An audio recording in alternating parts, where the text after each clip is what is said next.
ವೀಕ್ಷಕರೇ, ಕೇವಲ 4 ವರ್ಷಗಳ ಹಿಂದೆ ಭಾರತದಿಂದ ಅಮೆರಿಕಕ್ಕೆ ರಫ್ತಾಗುತ್ತಿದ್ದ ಐಫೋನ್ಗಳ ಸಂಖ್ಯೆ ಎಷ್ಟು ಗೊತ್ತಾ? Big zero. ಆದರೆ ಇಂದು ಹಿಸ್ಟರಿ ಬದಲಾಗಿದೆ. ನಿಮ್ಮ ಜೇಬಿನಲ್ಲಿರುವ ಐಫೋನ್ 17 ಕೇವಲ ಒಂದು ಫೋನ್ ಅಲ್ಲ, ಅದು ಅಮೆರಿಕದ ಮಾರುಕಟ್ಟೆಯಲ್ಲಿ ಚೀನಾದ ಸೊಕ್ಕಡಗಿಸಿದ ಮೇಡ್ ಇನ್ ಇಂಡಿಯಾ ಬ್ರಹ್ಮಾಸ್ತ್ರ. ದಶಕಗಳ ಕಾಲ ತಾನೇ ನಂಬರ್ 1 ಎಂದು ಮೆರೆಯುತ್ತಿದ್ದ ಡ್ರ್ಯಾಗನ್ ರಾಷ್ಟ್ರ ಚೀನಾವನ್ನ ಭಾರತ ಕೇವಲ 4 ವರ್ಷಗಳಲ್ಲಿ ಒದ್ದು ಹೊರಹಾಕಿದೆ. ಹಾಗಾದ್ರೆ ಮೊಬೈಲ್ ಉತ್ಪಾದನೆಯಲ್ಲಿ ದಿಢೀರ್ ಅಂತ ಭಾರತ ಈ ಪರಿಯ ಮ್ಯಾಜಿಕ್ ಮಾಡಿದೆ ಹೇಗೆ? ಈ ಸಾಧನೆಯ ಹಿಂದಿರುವ ರಹಸ್ಯವೇನು? ಇದರಿಂದ ಭಾರತದ ಆರ್ಥಿಕತೆಗೆ ಎಷ್ಟೊಂದು ಲಾಭವಾಗಿದೆ? ಬನ್ನಿ ಈ ವಿಡಿಯೋದಲ್ಲಿ ಸಂಪೂರ್ಣ ನೋಡೋಣ. 4 ವರ್ಷದಲ್ಲಿ ಚೀನಾವನ್ನ ಹಿಂದಿಕ್ಕಿದ ಭಾರತ ಅಮೆರಿಕ ಮಾರುಕಟ್ಟೆಯಲ್ಲಿ ಇಂಡಿಯಾ ದರ್ಬಾರ್. ಹೌದು, ಪ್ರಸಿದ್ಧ ಜಿಯೋಪಾಲಿಟಿಕ್ಸ್ ತಜ್ಞ ಮತ್ತು ಹಿರಿಯ ಪತ್ರಕರ್ತ ಫರೀದ್ ಜಕಾರಿಯರವರು ಅಮೆರಿಕದ ಪ್ರತಿಷ್ಠಿತ ಬ್ರೌನ್ ವಿಶ್ವವಿದ್ಯಾಲಯದಲ್ಲಿ ಇತ್ತೀಚೆಗೆ ಮಾಡಿದ ಭಾಷಣ ಈಗ ಹೆವಿ ವೈರಲ್ ಆಗಿದೆ. ಜಗತ್ತಿನ 25% ಸ್ಮಾರ್ಟ್ ಫೋನ್ಗಳು ಹಾಗೂ 50% ಐಫೋನ್ಗಳು ಈಗ ಭಾರತದಲ್ಲೇ ತಯಾರಾಗ್ತವೆ. ನಿಮ್ಮ ಜೇಬಿನಲ್ಲಿರುವ ಪ್ರತಿಯೊಂದು ಐಫೋನ್ 17 ಮೇಡ್ ಇನ್ ಇಂಡಿಯಾ ಎಂದು ಅವರು ಹೇಳಿದ್ದಾರೆ. ಇದರ ಬೆನ್ನಲ್ಲೇ ಇಡೀ ಜಗತ್ತೇ ಒಮ್ಮೆ ಭಾರತದತ್ತ ತಿರುಗಿ ನೋಡಿದೆ.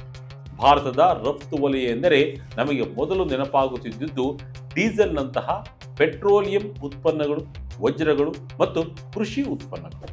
ಆದರೆ ಈಗ ಹಿಸ್ಟರಿ ಬದಲಾಗಿದೆ. 2025 ವೇಳೆಗೆ ಭಾರತದ ಅತಿ ದೊಡ್ಡ ಸಿಂಗಲ್ ಮರ್ಚೆಂಡೈಸ್ ಎಕ್ಸ್ಪೋರ್ಟ್ ಆಗಿ ಸ್ಮಾರ್ಟ್ ಫೋನ್ಗಳು ಹೊರಹೊಮ್ಮಿವೆ. ಅಚ್ಚರಿಯ ವಿಚಾರ ಏನಪ್ಪಾ ಅಂದ್ರೆ, ಕೇವಲ 4 ವರ್ಷಗಳ ಹಿಂದೆ ಭಾರತದಲ್ಲಿ ತಯಾರಾದ ಐಫೋನ್ಗಳ ಸಂಖ್ಯೆ 0 ಆಗಿದೆ. ಆದರೆ ಇಂದು ಅಮೆರಿಕಕ್ಕೆ ಅತಿ ಹೆಚ್ಚು ಸ್ಮಾರ್ಟ್ ಫೋನ್ ರಫ್ತು ಮಾಡುವ ವಿಚಾರದಲ್ಲಿ ಡ್ರ್ಯಾಗನ್ ರಾಷ್ಟ್ರ ಚೀನಾಗೆ ಭಾರತವೇ ದೊಡ್ಡ ಪಂಚ್ ಕೊಟ್ಟಿದೆ. ಜಗತ್ತಿನ ಭ್ರಮೆಯನ್ನ ಅಳಿಸಿ ಹಾಕಿದ ಭಾರತ ಅಮೆರಿಕದಲ್ಲಿ ಚೀನಾ ರಿಪ್ಲೇಸ್ ಮಾಡಿದ ಇಂಡಿಯಾ.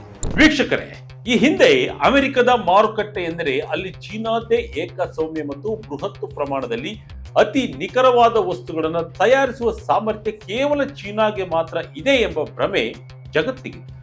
ಆದರೆ ಈಗ ಭ್ರಮೆಯನ್ನ ಭಾರತ ಈಗ ಒಡೆದು ಹಾಕಿದೆ. ಫರೀದ್ ಜಕಾರಿ ಹೇಳುವಂತೆ ಸ್ಮಾರ್ಟ್ ಫೋನ್ ತಯಾರಿಕೆಯಲ್ಲಿ ಅಮೆರಿಕದ ಪಾಲಿಗೆ ಚೀನಾವನ್ನ ರಿಪ್ಲೇಸ್ ಮಾಡುವಲ್ಲಿ ಭಾರತ ಯಶಸ್ವಿಯಾಗಿದೆ. 2025 ಎರಡನೇ ತ್ರೈಮಾಸಿಕದ ಅಂಕಿಅಂಶಗಳನ್ನು ನೋಡಿದರೆ ನಿಮಗೆ ಇದರ ಅಸಲಿ ತಾಕತ್ತು ಅರ್ಥವಾಗುತ್ತದೆ. ಅಮೆರಿಕಕ್ಕೆ ಆಮದಾಗುವ ಒಟ್ಟು ಸ್ಮಾರ್ಟ್ ಫೋನ್ಗಳಲ್ಲಿ 44% ಫೋನ್ಗಳು ಈಗ ಮೇಡ್ ಇನ್ ಇಂಡಿಯಾ ಆಗಿದೆ. ಕೇವಲ 1 ವರ್ಷದ ಹಿಂದೆ ಇದರ ಪ್ರಮಾಣ ಬರೀ 13%. ಅದೇ ಸಮಯದಲ್ಲಿ ಅಮೆರಿಕದ ಮಾರುಕಟ್ಟೆಯಲ್ಲಿ ಚೀನಾದ ಪಾಲು 61%. ಆದರೆ ಈಗ ಅದು 25% ಕುಸಿದಿದೆ. ಅಂದರೆ ಅಮೆರಿಕಕ್ಕೆ ಮೊಬೈಲ್ ಸಪ್ಲೈ ಮಾಡುವಲ್ಲಿ ಚೀನಾವನ್ನ ಭಾರತ ಅಧಿಕೃತವಾಗಿ ಹಿಂದಿಕ್ಕಿದೆ. ಸ್ಮಾರ್ಟ್ ಫೋನ್ ಈಗ ನಂಬರ್ 1 ರಫ್ತು ವಸ್ತು. ದಾಖಲೆ ಬರೆದ ಮೇಡ್ ಇನ್ ಇಂಡಿಯಾ. ಇನ್ನು ಭಾರತದ ರಫ್ತು ಅಂಕಿಅಂಶಗಳನ್ನು ನೋಡಿದ್ರೆ ನಿಜಕ್ಕೂ ಮೈ ಜುಮ್ ಎನ್ನುತ್ತದೆ. ಕೇಂದ್ರ ಐಟಿ ಮತ್ತು ಎಲೆಕ್ಟ್ರಾನಿಕ್ಸ್ ಸಚಿವ ಅಶ್ವಿನಿ ವೈಷ್ಣವ್ ರವರು ಇತ್ತೀಚೆಗೆ ಈ ಬಗ್ಗೆ ಹೆಮ್ಮೆಯ ಮಾಹಿತಿಯನ್ನು ಹಂಚಿಕೊಂಡಿದ್ದಾರೆ. 2025 ಕ್ಯಾಲೆಂಡರ್ ವರ್ಷದಲ್ಲಿ ಅಂದ್ರೆ ಜನವರಿಯಿಂದ ಡಿಸೆಂಬರ್ ವರೆಗೆ ಭಾರತದಿಂದ ವಿದೇಶಗಳಿಗೆ ರಫ್ತಾದ ಸ್ಮಾರ್ಟ್ ಫೋನ್ಗಳ ಮೌಲ್ಯ ಬರೋಬ್ಬರಿ $30 ಬಿಲಿಯನ್, ಅಂದ್ರೆ ಸುಮಾರು 2.5 ಲಕ್ಷ ಕೋಟಿ ರೂಪಾಯಿಗಳು ಎನ್ನಬಹುದು. ಅಷ್ಟೇ ಅಲ್ಲ, 2025-26 ಆರ್ಥಿಕ ವರ್ಷದಲ್ಲಿ ಮೊದಲ 5 ತಿಂಗಳಲ್ಲಿ ಮೊಬೈಲ್ ರಫ್ತು 1 ಲಕ್ಷ ಕೋಟಿ ರೂಪಾಯಿಗಳ ಗಡಿಯನ್ನು ದಾಟಿದೆ. ಇದು ಕಳೆದ ವರ್ಷದ ಇದೇ ಅವಧಿಗೆ ಹೋಲಿಸಿದ್ರೆ 55% ಬೃಹತ್ ಏರಿಕೆಯಾಗಿದೆ. ಹಿಂದೆಲ್ಲ ನಾವು ಅತಿ ಹೆಚ್ಚು ಡೀಸೆಲ್ ಮತ್ತು ಪಾಲಿಶ್ ಮಾಡಿದ ವಜ್ರಗಳನ್ನ ರಫ್ತು ಮಾಡ್ತಾ ಇದ್ದೆವು. ಒಟ್ಟಾರೆ ಕೃಷಿ ರಫ್ತು $51.5 ಬಿಲಿಯನ್ ಇದ್ದರೂ ಸಿಂಗಲ್ ಮರ್ಚೆಂಡೈಸ್ ಅಂದ್ರೆ ಏಕೈಕ ಉತ್ಪನ್ನದ ಕೆಟಗರಿಯಲ್ಲಿ ಸ್ಮಾರ್ಟ್ ಫೋನ್ಗಳು ಈಗ ಡೀಸೆಲ್ ಅನ್ನ ಹಿಂದಿಕ್ಕಿ ಅಗ್ರಸ್ಥಾನಕ್ಕೇರಿವೆ. ಭಾರತದಲ್ಲಿ 25 ಲಕ್ಷ ಉದ್ಯೋಗ ಸೃಷ್ಟಿ, 1 ಲಕ್ಷಕ್ಕೂ ಹೆಚ್ಚು ಮಹಿಳೆಯರಿಗೆ ಕೆಲಸ. ಭಾರತದ ಈ ಸಾಧನೆ ಕೇವಲ ಅಂಕಿಅಂಶಗಳಿಗೆ ಮಾತ್ರ ಸೀಮಿತವಾಗಿಲ್ಲ, ಇದು ಲಕ್ಷಾಂತರ ಕುಟುಂಬಗಳಿಗೆ ಅನ್ನ ನೀಡಿದೆ. ಸರ್ಕಾರದ ಡೇಟಾ ಪ್ರಕಾರ 2014ರಲ್ಲಿ ಭಾರತದಲ್ಲಿ ಕೇವಲ 2 ಮೊಬೈಲ್ ತಯಾರಿಕಾ ಘಟಕಗಳಿತ್ತು. ಅಂದರೆ 2025 ಸೆಪ್ಟೆಂಬರ್ ಹೊತ್ತಿಗೆ ಈ ಘಟಕಗಳ ಸಂಖ್ಯೆ 300ರ ಗಡಿ ದಾಟಿದೆ. ಇದರಿಂದಾಗಿ ಭಾರತದಲ್ಲಿ ಬರೋಬ್ಬರಿ 2.5 ಮಿಲಿಯನ್ ಅಂದ್ರೆ 25 ಲಕ್ಷ ಜಾಬ್ಗಳು ಕ್ರಿಯೇಟ್ ಆಗಿವೆ. 2015ನೇ ಆರ್ಥಿಕ ವರ್ಷದಿಂದ ಈಚೆಗೆ ಎಲೆಕ್ಟ್ರಾನಿಕ್ ರಫ್ತು ಬರೋಬ್ಬರಿ 11 ಪಟ್ಟು ಬೆಳವಣಿಗೆ ಕಂಡಿದ್ದು ಒಟ್ಟು ಎಲೆಕ್ಟ್ರಾನಿಕ್ಸ್ ರಫ್ತು $47 ಬಿಲಿಯನ್ ತಲುಪಿದೆ. ಇದರಲ್ಲಿ ಅತ್ಯಂತ ಹೆಮ್ಮೆಯ ವಿಚಾರ ಎಂದರೆ ಮಹಿಳಾ ಸಬಲೀಕರಣ. ಆಪಲ್ ಕಂಪನಿಯ ಗುತ್ತಿಗೆ ತಯಾರಕರಾದ ಫಾಕ್ಸ್ಕಾನ್ ಮತ್ತು ಟಾಟಾ ಎಲೆಕ್ಟ್ರಾನಿಕ್ಸ್ ಸರ್ಕಾರಕ್ಕೆ ನೀಡಿರುವ ವರದಿ ಪ್ರಕಾರ ಜಾಗತಿಕ ಮಾರುಕಟ್ಟೆಗಾಗಿ ಐಫೋನ್ಗಳನ್ನು ಅಸೆಂಬಲ್ ಮಾಡುವ ಕೆಲಸದಲ್ಲಿ 1 ಲಕ್ಷಕ್ಕೂ ಹೆಚ್ಚು ಮಹಿಳೆಯರು ತೊಡಗಿಸಿಕೊಂಡಿದ್ದಾರೆ. ಪ್ರಧಾನಿ ಮೋದಿ ಅವರ ಮೇಕ್ ಇನ್ ಇಂಡಿಯಾ ಯೋಜನೆ ಮಹಿಳೆಯರನ್ನ ಸಬಲೀಕರಣಗೊಳಿಸುತ್ತಿದೆ. ಹಲವು ಉತ್ಪಾದನಾ ಘಟಕಗಳಲ್ಲಿ 50%ಕ್ಕೂ ಹೆಚ್ಚು ಕಾರ್ಮಿಕರು ಮಹಿಳೆಯರಾಗಿದ್ದಾರೆ ಎಂದು ಅಶ್ವಿನಿ ವೈಷ್ಣವ್ ಹೇಳಿದ್ದಾರೆ. ಚೀನಾ +1 ತಂತ್ರದಿಂದ ಭಾರತಕ್ಕೆ ಲಾಭ.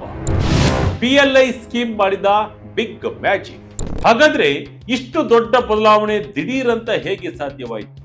ಇದಕ್ಕೆ 2 ಪ್ರಮುಖ ಕಾರಣಗಳಿವೆ. ಮೊದಲನೇದು ಅಮೆರಿಕ ಮತ್ತು ಚೀನಾ ನಡುವಿನ ಟ್ರೇಡ್ ವಾರ್ ಮತ್ತು ಚೀನಾ +1 ಸ್ಟ್ರಾಟಜಿ. ಜಾಗತಿಕ ಕಂಪನಿಗಳು ತಮ್ಮ ಉತ್ಪನ್ನಗಳಿಗಾಗಿ ಕೇವಲ ಚೀನಾವನ್ನೇ ಅವಲಂಬಿಸುವುದು ಅಪಾಯಕಾರಿ ಎಂದು ಅರಿತು ಚೀನಾದ ಜೊತೆಗೆ ಮತ್ತೊಂದು ದೇಶದಲ್ಲಿ ಅಂದ್ರೆ ಭಾರತ, ವಿಯೆಟ್ನಾಂ ಅಥವಾ ಮೆಕ್ಸಿಕೋದಲ್ಲಿ ತಮ್ಮ ಫ್ಯಾಕ್ಟರಿಗಳನ್ನು ತೆರೆಯಲು ಮುಂದಾದರು. ಚೀನಾದ ಟೆಕ್ ಕಂಪನಿಗಳ ಮೇಲೆ ಅಮೆರಿಕ ಹಾಕಿದ ದುಬಾರಿ ಸುಂಕಗಳಿಂದ ತಪ್ಪಿಸಿಕೊಳ್ಳಲು ಆಪಲ್ನಂತಹ ದೈತ್ಯ ಕಂಪನಿಗಳು ಫಾಕ್ಸ್ಕಾನ್, ಪೆಗಾಟ್ರಾನ್ ಮತ್ತು ಟಾಟಾ ಕಂಪನಿಗಳ ಮೂಲಕ ಭಾರತದಲ್ಲಿ ತಮ್ಮ ಉತ್ಪಾದನೆಯನ್ನ ಭಾರೀ ಪ್ರಮಾಣದಲ್ಲಿ ಹೆಚ್ಚಿಸಿದೆ. ಎರಡನೇ ಕಾರಣ ನಮ್ಮ ಸರ್ಕಾರದ PLI ಯೋಜನೆ. ಅಂದರೆ ನೀವು ಭಾರತದಲ್ಲಿ ಎಷ್ಟು ಹೆಚ್ಚು ವಸ್ತುಗಳನ್ನ ಉತ್ಪಾದನೆ ಮಾಡುತ್ತೀರೋ ಸರ್ಕಾರದಿಂದ ನಿಮಗೆ ಅಷ್ಟು ಹೆಚ್ಚು ಪ್ರೋತ್ಸಾಹ ಧನ ಸಿಗುತ್ತದೆ. ಈ ಯೋಜನೆ ಜಾಗತಿಕ ಎಲೆಕ್ಟ್ರಾನಿಕ್ಸ್ ದಿಗ್ಗಜರನ್ನ ಭಾರತದತ್ತ ಆಕರ್ಷಿಸುವಲ್ಲಿ ಬ್ರಹ್ಮಾಸ್ತ್ರದಂತೆ ಕೆಲಸ ಮಾಡಿದೆ. ಜಾಗತಿಕವಾಗಿ ಚೀನಾ ಈಗಲೂ ನಂಬರ್ 1. ಭಾರತದ ಮುಂದಿನ ಚಾಲೆಂಜ್ಗಳು ಏನು? ಅಮೆರಿಕದ ಮಾರುಕಟ್ಟೆಯಲ್ಲಿ ನಾವು ಚೀನಾವನ್ನ ಸೋಲಿಸಿರಬಹುದು, ಆದರೆ ಜಾಗತಿಕ ಮಟ್ಟದಲ್ಲಿ ರಿಯಾಲಿಟಿ ಬೇರೆಯೇ ಇದೆ. ಈಗಲೂ ಜಗತ್ತಿನ ನಂಬರ್ 1 ಸ್ಮಾರ್ಟ್ ಫೋನ್ ರಫ್ತುದಾರ ಚೀನಾ ದೇಶವೇ ಆಗಿದೆ. 2025ರಲ್ಲೂ ಚೀನಾ ಬರೋಬ್ಬರಿ $216 ಬಿಲಿಯನ್ ಮೌಲ್ಯದ ಫೋನ್ಗಳನ್ನು ರಫ್ತು ಮಾಡಿದೆ. ಜಗತ್ತಿನಲ್ಲಿ ಪ್ರತಿ ವರ್ಷ ಉತ್ಪಾದನೆಯಾಗುವ 1.25 ಬಿಲಿಯನ್ ಸ್ಮಾರ್ಟ್ ಫೋನ್ಗಳಲ್ಲಿ ಅತಿ ಹೆಚ್ಚು ಫೋನ್ಗಳು ಅಸೆಂಬಲ್ ಆಗುವುದು ಚೀನಾದಲ್ಲೇ. ಹುವೈ, ಶಿಯೋಮಿ, ಒಪ್ಪೋ, ವಿವೋ, ಹಾನರ್ನಂತಹ ಚೈನೀಸ್ ಬ್ರ್ಯಾಂಡ್ಗಳು ಜಾಗತಿಕ ಮಾರುಕಟ್ಟೆಯಲ್ಲಿ ಅಬ್ಬರಿಸುತ್ತವೆ. ಟಾಪ್ 10 ಮೊಬೈಲ್ ಬ್ರ್ಯಾಂಡ್ಗಳಲ್ಲಿ 8 ಬ್ರ್ಯಾಂಡ್ಗಳು ಚೀನಾ ಮೂಲದವೇ ಆಗಿವೆ. ಚೀನಾದ ಈ ಬಲಕ್ಕೆ ಕಾರಣ ಅಲ್ಲಿನ ಸಪ್ಲೈ ಚೈನ್, ಎಕೋಸಿಸ್ಟಮ್, ವಿಶೇಷ ಆರ್ಥಿಕ ವಲಯಗಳು ಮತ್ತು ಮೇಡ್ ಇನ್ ಚೀನಾ 2025ರ ಯೋಜನೆಯಡಿ ಅಲ್ಲಿನ ಸರ್ಕಾರ ನೀಡುತ್ತಿರುವ ಬೃಹತ್ ಸಬ್ಸಿಡಿಗಳು.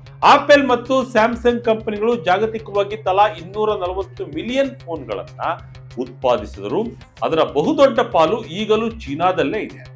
ಜಾಗತಿಕ ರಫ್ತಿನಲ್ಲಿ ಚೀನಾದ ಪಾಲು ಕೊಂಚ ಕುಸಿದಿದ್ದರೂ ಭಾರತ ಸಂಪೂರ್ಣವಾಗಿ ಚೀನಾವನ್ನ ರೀಪ್ಲೇಸ್ ಮಾಡಲು ಇನ್ನು ಸಾಕಷ್ಟು ಸಮಯ ಬೇಕು. ಭಾರತ ಈಗಿನ್ನೂ ಅತಿ ವೇಗದ ಕ್ಯಾಚಪ್ ಹಂತದಲ್ಲಿದೆ. ಒಟ್ಟಿನಲ್ಲಿ ಭಾರತ ಚೀನಾವನ್ನ ಸಂಪೂರ್ಣವಾಗಿ ಔಟ್ ಸ್ಮಾರ್ಟ್ ಮಾಡಿಲ್ಲದೇ ಇರಬಹುದು, ಆದರೆ ಅಮೆರಿಕದಂತಹ ಅತ್ಯಂತ ಪ್ರಬಲ ಮಾರುಕಟ್ಟೆಯಲ್ಲಿ ಭಾರತ ತನ್ನ ಪ್ರಾಬಲ್ಯವನ್ನ ಸಾಧಿಸಿದೆ. ಚೀನಾಗೆ ದಶಕಗಳ ಕಾಲ ಬೇಕಾಗಿದ್ದ ಸಾಧನೆಯನ್ನ ಭಾರತ ಕೇವಲ 4 ವರ್ಷಗಳಲ್ಲಿ ಮಾಡಿ ತೋರಿಸಿದೆ.